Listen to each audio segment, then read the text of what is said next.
بسم الله الرحمن الرحيم. قال الله تعالى في القرآن المجيد: ولله الأسماء الحسنى فادعوه بها. وقال النبي صلى الله عليه وسلم: إن لله تعالى 99 اسما، من أحصاها دخل الجنة. وفي رواية: من حفظها. والله الذي لا إله إلا هو الرحمن الرحيم، الملك القدوس،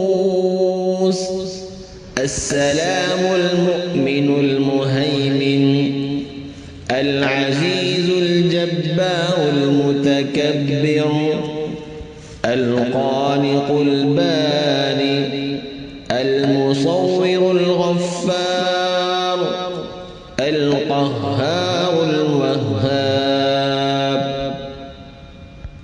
الرزاق الفتاح العليم، القابض الباسط، الخافض الرافع، المعز المذل، السميع البصير، الحكم العدل، اللطيف الخبير، الحليم العظيم، الغفور الشكور، العلي الكبير، الحفيظ المقيم، الحسيب الجليل، الكريم الرقيب، المجيب الواسع، الحكيم، الودود،